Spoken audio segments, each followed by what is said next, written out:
penemuan tujuan hidup kita itu sebenarnya mau kemana sih gitu. Pentingnya merasa cukup dengan apa yang Allah kasih ke kita gitu. Assalamualaikum warahmatullahi wabarakatuh teman-teman semua. Halo, balik lagi sama aku. Dan kali ini aku akan melanjutkan video yang kemarin dalam membahas trilogi serial aksi.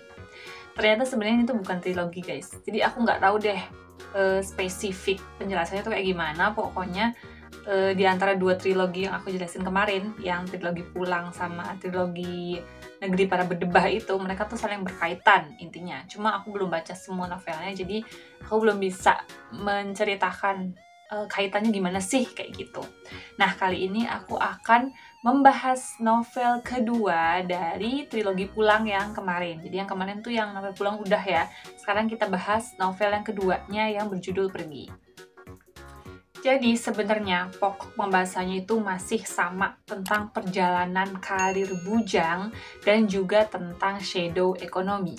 Cuma bedanya kalau misalkan di novel Pulang yang kemarin itu kayak alurnya tuh cepet banget gitu loh. Dari mulai bujang usia 15 tahun, terus tiba-tiba dia lulus SMA gitu, kesetaraan SMA gitu ya. Terus tiba-tiba dia kuliah, terus tiba-tiba dia jadi jagal nomor satu di keluarga Tong, menyelesaikan konflik-konflik besar di seluruh dunia gitu ya.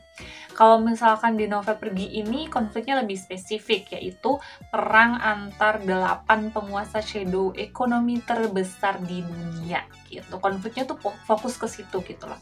Nah, kalau misalkan di novel Pulang yang kemarin itu menceritakan tentang proses apa ya, pendewasaan bujang lah gitu. Ketika dia putus asa, ketika dia menemui rasa takut, dia tuh mencari jalan pulang untuk mencari ketenangan hati gitu. Nah, kalau misalkan di novel Pergi ini, dia justru berpikir setelah dia pulang nih, menemukan jati diri nih, dia nih mau kemana sebenarnya gitu loh. Apalagi setelah Tauke Besar itu meninggal dunia, dia kan menjadi Tauke Besar di keluarga Tong ya. Dia menggantikan Tauke Besar yang sebelumnya gitu.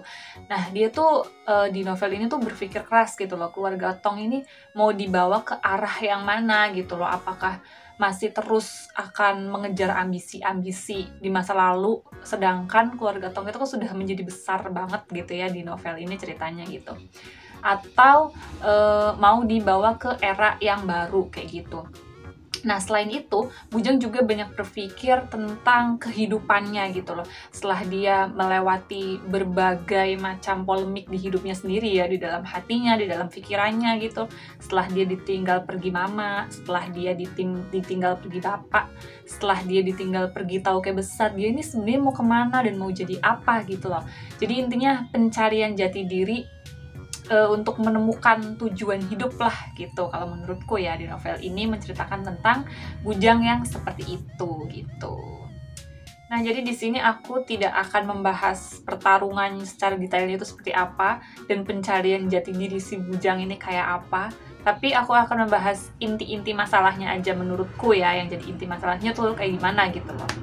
Nah, kita mulai dari bab-bab pertama. Jadi konflik di bab-bab pertama ini adalah pencurian prototipe teknologi anti serangan cyber milik keluarga Tong yang dibawa kabur oleh keluarga El Pacho. El Pacho itu penguasa shadow economy di Amerika Serikat.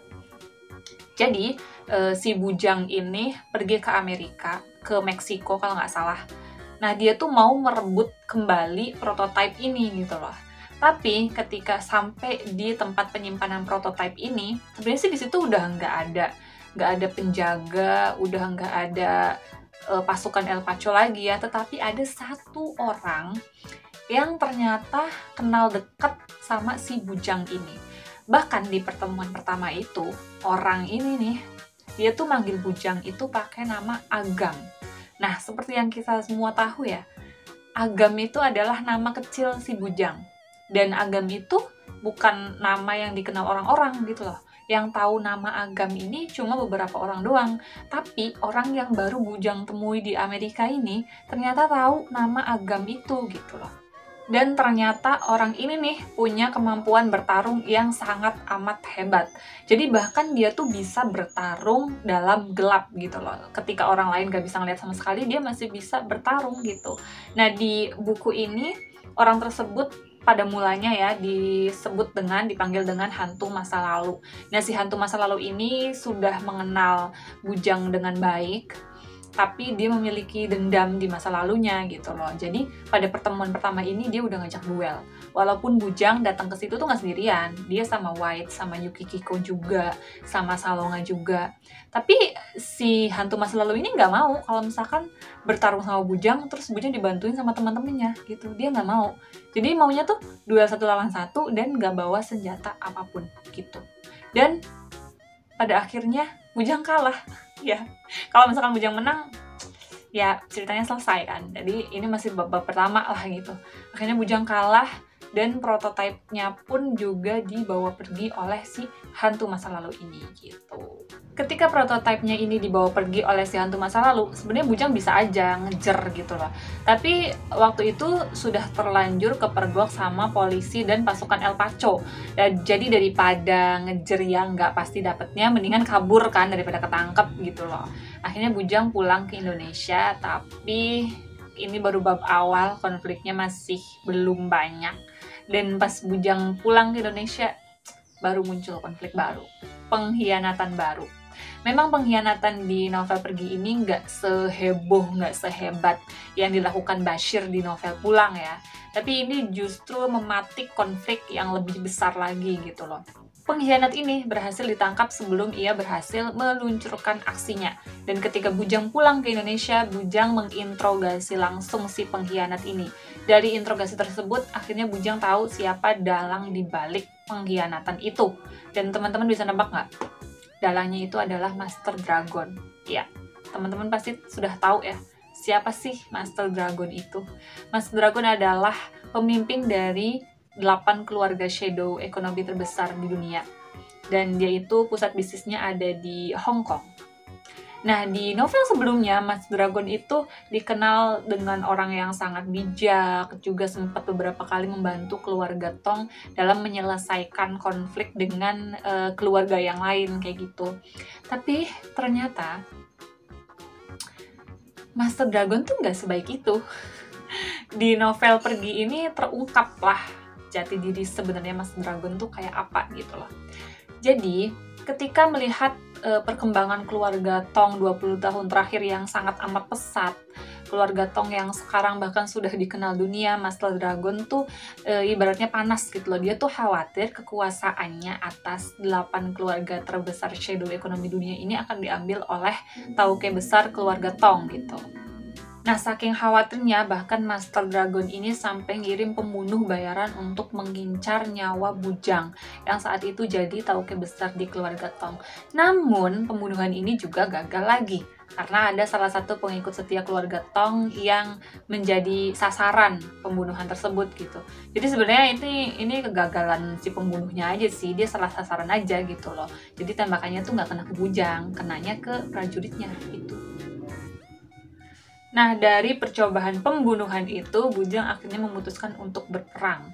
Karena dia tuh kecewa gitu loh. Selama ini Master Dragon yang dikenal bijaksana, segala macam gitu ya. Tapi ternyata dia nyerang keluarga Tong yang gak salah apa-apa gitu loh. Akhirnya Bujang memutuskan untuk mencari sekutu untuk melawan Master Dragon. Nah, untungnya itu ada beberapa keluarga shadow ekonomi yang juga tidak sejalan dengan pemikiran Master Dragon yang ingin menguasai ekonomi dunia gitu loh. Nah, ada 2 keluarga yang berhasil menjadi sekutu. Yang pertama itu ada keluarga Yamaguchi dari Tokyo, terus yang kedua itu ada keluarga Bratva dari Rusia. Nah, kenapa sih dari 8 keluarga terbesar di dunia, kenapa cuma dari Tokyo dan dari Rusia aja yang berhasil ikut? Karena keluarga lainnya itu udah terhasut sama Master Dragon. Mereka sudah bergabung dengan Master Dragon. Tapi walaupun Bujang hanya punya 2 sekutu untuk menyerang Master Dragon nih, tapi 2 sekutu ini, si Yamaguchi sama si Bratva ini adalah yang terbesar juga gitu loh dari 8 keluarga ini gitu loh. Jadi kekuatannya tuh imbang sebenarnya gitu. Setelah berhasil bergabung dengan keluarga Yamaguchi dan keluarga Bratva, akhirnya 3 keluarga ini merencanakan sebuah penyerangan ke Hong Kong, ke markasnya Master Dragon langsung. penyerangan ke Hong Kong ini dipimpin oleh Bujang secara langsung. Dia turun tangan langsung di pertempuran gitu ya. Dan seperti biasa, rencana penyerangan yang dipimpin oleh Bujang itu selalu luar biasa dan terkonsep dengan baik. Tapi ya, yang diserang ini Master Dragon guys. Dia tuh bukan orang sembarangan, walaupun Bujang dan pasukannya itu berhasil masuk ke ruangan inti markas Master Dragon. Justru disitulah Master Dragon muncul dengan pasukan khusus yang terkenal kekuatannya gitu loh. Di penghujung pertarungan itu, pasukan Bujang itu terdesak dengan adanya senjata khusus yang dimiliki Mas Dragon. Aku nggak bisa ngejelasin detailnya kayak gimana, teman-teman bisa baca di novelnya. Yang pasti senjata dan pasukan khusus itu yang menghambat Bujang untuk mengalahkan Master Dragon.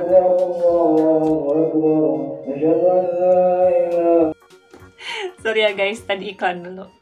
Intinya di pertarungan terakhir itu pasukan Bujang itu terdesak, dan bukan hanya mereka aja. Ternyata Mas Dragon tuh udah tahu kalau dia itu bakal diserang oleh beberapa kelompok shadow ekonomi dunia gitu loh. Dan Mas Dragon juga ternyata merencanakan penyerangan. Jadi diam-diam Mas Dragon itu mengirim beberapa pasukannya itu ke markas-markas keluarga yang menyerangnya ini. Di markas keluarga Tong, di markas keluarga Yamaguchi, juga di markas keluarga Bratva. Kabar itu Bujang terima saat pertarungan terakhir itu, saat di ruangan Master Dragon itu. Jadi dia lagi pelik, lagi pusing mikirin gimana caranya ngalahin Master Dragon dengan pasukan dan alat khususnya ini. Tiba-tiba dia dapat telepon dari beberapa keluarga yang bersekutu dengannya. Ternyata markas-markas mereka juga diserang oleh pasukan Master Dragon gitu loh. Jadi itu tuh ibaratnya beberapa pertarungan terjadi dalam satu waktu gitu loh. Itu ngebingungin banget sih, aku yang bacanya aja tuh deg-degan gitu loh. Gimana caranya Bujang menang gitu loh. Tapi ternyata ada salah satu orang yang tiba-tiba datang masuk ke pertarungan inti Master Dragon dengan Bujang ini. Dan orang itu adalah si hantu masa lalu. Nah, menurut teman-teman, si hantu masa lalu ini ada di pihak mana nih? Sedangkan di awal bab tadi kan yang aku ceritain itu, si hantu masa lalu ini kayak ngebenci Bujang gitu loh ya. Dia tuh berencana untuk mengalahkan Bujang. Nah, saat Bujang lagi ngelawan si Mas Dragon ini, tiba-tiba si hantu masa lalu ini datang. Kira-kira dia memihak ke siapa nih? Nah, terus gimana dengan penyerangan di markas-markas intinya mereka nih? Apakah mereka akhirnya memenangkan pertarungan atau tidak? Karena ini ada kemungkinan kalah ya, karena ini kan bukan buku terakhir nih, ada buku lanjutannya nih, bisa aja Bujang kalah gitu. Nah, buat temen-temen yang penasaran, silahkan baca langsung di novelnya aja ya. Intinya sih konflik shadow ekonominya tuh kayak gitu. Bukan tentang shadow ekonomi aja, tetapi novel Pergi ini juga bercerita tentang jawaban atas banyak sekali pertanyaan di hati dan pikiran Bujang. Di novel ini, Bujang itu terus-terusan bertanya kemana ia akan membawa keluarga Tong pergi. Karena selama menjadi Tauke besar, dia itu merasa tidak nyaman gitu loh. Karena dia tuh pengennya kan jadi penjaga nomor 1 aja ya, bertarung, menyelesaikan konflik gitu. Tapi jadi Tauke besar itu benar-benar hal yang rumit banget gitu loh, karena semua keputusan itu sumbernya kan di Tauke besar gitu. Dia harus memutuskan beberapa hal penting, bahkan jika itu harus mengorbankan nyawa orang. Dan Bujang itu sebenarnya nggak terlalu suka gitu loh kalau harus berurusan dengan masalah pembunuhan, penyerangan, peperangan kayak gitu-gitu. Nah, perang batin di dalam hati Bujang ini berawal lagi-lagi dari pertemuannya dengan si hantu masa lalu. Seperti yang sudah aku bahas di awal tadi, si hantu masa lalu ini bukan sembarang orang ya teman-teman. Dia tuh tahu betul tentang shadow ekonomi, dia tahu betul tentang keluarga Tong, dia juga tahu betul tentang si Agam atau si Bujang ini. Nah, karena penasaran siapa sih sebenarnya si hantu masa lalu ini, akhirnya Bujang memutuskan untuk bertanya ke Tuanku Imam, karena satu-satunya orang tua yang tersisa itu kan Tuanku Imam ya. Tapi saat dia mengunjungi Tuanku Imam, Bujang ini nggak dapet jawaban yang cukup gitu loh. Tuanku Imam hanya memberikan secuil informasi. Tapi dari secuil informasi itulah Bujang akhirnya bisa membuka sedikit demi sedikit identitas asli si hantu masa lalu ini. Jadi Tuanku Imam itu memberitahu bahwa ada satu rumah di kota provinsi yang dulu jadi markasnya keluarga Tong itu, ada satu rumah yang digunakan oleh Samad untuk pulang setiap seminggu sekali selama 15 tahun menjadi jagal di keluarga Tong. Akhirnya Bujang itu memutuskan untuk mengunjungi rumah tersebut, rumah yang sudah lapuk, sudah bertahun-tahun tidak dihuni ya. Dia mencari informasi apapun yang bisa ia dapat dari rumah itu. Tapi ternyata rumah itu karena sudah kosong bertahun-tahun ya, semuanya itu sudah rusak, bahkan foto ataupun berkas-berkas, dokumen-dokumen itu udah nggak ada semua, udah rusak semua. Tapi ada satu yang tersisa, yaitu kotak pos yang terkubur di dalam tanah. Nah, dari situlah Bujang akhirnya tahu siapa si hantu masa lalu ini. Nah, kenapa identitas si hantu masa lalu ini justru ditemukan di rumah tempat Samad dulu tinggal saat dia menjadi penjaga? Teman-teman ada yang bisa nebak?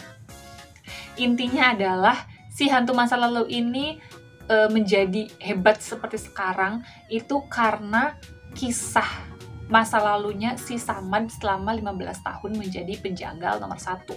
Nah, buat teman-teman yang penasaran siapa si hantu masa lalu ini, kenapa dia benci sama Agam atau Bujang ya, kenapa dia tiba-tiba muncul di pertarungan antara Bujang dan Master Dragon, apakah dia membela Bujang atau dia membela Master Dragon? Aku nggak akan cerita di sini supaya teman-teman bisa baca novelnya. Buat teman-teman yang mau beli, seperti biasa aku akan taruh linknya di description box. Mungkin nggak langsung ya saat upload video ini langsung ada linknya, tapi nanti pasti aku kasih. Atau teman-teman bisa beli e-booknya di Google Playbook ya. Ingat ya teman-teman, jangan beli buku bajakan. Teman-teman bisa minjem, bisa beli e-book yang lebih murah gitu kalau misalkan penasaran sama cerita aslinya. Dan di sini juga akhirnya Bujang bisa memutuskan kemana dia akan pergi, dan akhirnya keluarga Tong juga harus dibawa kemana. Bujang menemukan semua jawabannya di ending novel ini. Sekarang kita masuk ke sesi kedua dari video aku, seperti biasa, yaitu mengambil hikmah atau pelajaran dari kisah Bujang di novel Pergi ini. Sebenarnya teman-teman, menurutku sebenarnya sih nggak ada pesan atau quotes-quotes yang tersurat, yang tertulis di novel ini, tapi ada satu bab yang menurutku itu isinya daging semua gitu loh. Dan seperti biasa aku akan bacain satu bab itu jadi audiobook, jadi nggak akan aku bahas di novel ini, di video ini. Tapi intinya adalah novel ini itu menceritakan, kalau menurut kayak tentang penemuan tujuan hidup kita itu sebenarnya mau kemana sih gitu. Kalau di cerita Bujang ini kan setelah di novel pertama dia tuh berhasil menemukan jalan pulang di kehidupannya setelah dia 3 kali kehilangan orang-orang yang tersayang. Di novel ini Bujang juga berhasil menemukan tujuan hidupnya setelah ia bertemu dan bisa berdamai dengan hantu masa lalu. Jadi mungkin itu saja yang bisa aku bagikan di video ini. Intinya adalah yang aku dapatkan dari cerita di novel ini mungkin pentingnya rasa syukur dalam menjalani kehidupan sehari-hari ya. Pentingnya merasa cukup dengan apa yang Allah kasih ke kita gitu loh. Kalau misalkan kita sudah berusaha terus yang Allah kasih hasilnya segitu, ya udah kita bersyukur aja dulu gitu loh. Jangan ngeluh, jangan punya ambisi yang terlalu besar untuk mencapai banyak hal dalam sekejap gitu ya. Punya impian itu emang baik, punya rencana dan rancangan hidup itu emang baik, dan berusaha untuk impian-impian itu juga harus gitu loh. Tapi kalau misalkan Allah bilang yang cukup buat kamu tuh ini, yang pas untuk kamu tuh ini, jadi ya udah bersyukur aja gitu loh atas apa yang kita terima, atas apa yang terjadi sama kita, supaya kita tuh nggak terlalu rakus untuk ngejar sesuatu yang sebenarnya bukan buat kita, yang sebenarnya nggak pas untuk kita, yang sebenarnya nggak siap untuk kita terima gitu loh. Yang bisa jadi kalau misalkan kita memaksakan diri untuk nerima itu, untuk pengen banget dapet itu, kita justru jadinya jadi orang yang sombong, jadi orang yang ambisius, jadi orang yang mencelakakan orang lain, merugikan orang lain, kayak gitu loh. Jadi intinya sih bersyukur atas apa yang kita dapat dalam hidup itu penting banget untuk tetap menjaga hati dan pikiran kita supaya tetap baik gitu loh, nggak rakus, nggak ambisius, nggak sombong kayak gitu, dan nggak ngerugiin orang lain juga kayak gitu. Terima kasih ya buat teman-teman yang sudah menonton. Jangan lupa share video ini ke teman-teman yang lainnya. Jangan lupa juga untuk subscribe. Please banget teman-teman subscribe. Oh my god, makasih yang udah subscribe, dan yang belum subscribe jangan lupa subscribe, karena kalau kata youtuber subscribe itu gratis. Semoga kalian semua dapat pahala kalau subscribe aku. Kok malah jadi bawa-bawa pahala sih. Ya pokoknya intinya sih kayak gitu ya. Terima kasih untuk teman-teman yang sudah menonton. Jangan lupa kalau misalkan mau baca bukunya, jangan baca buku bajakan, jangan beli buku bajakan, karena yang original itu udah banyak yang murah. Apalagi di e-commerce itu ada cashback, ada gratis ongkir, segala macam lah kayak gitu. Kalau kita niatnya baik, Allah pasti kasih jalan yang baik juga untuk kita dapat sesuatu yang baik itu. Gitu teman-teman. Terima kasih lagi untuk teman-teman yang sudah menonton. Wassalamualaikum warahmatullahi wabarakatuh.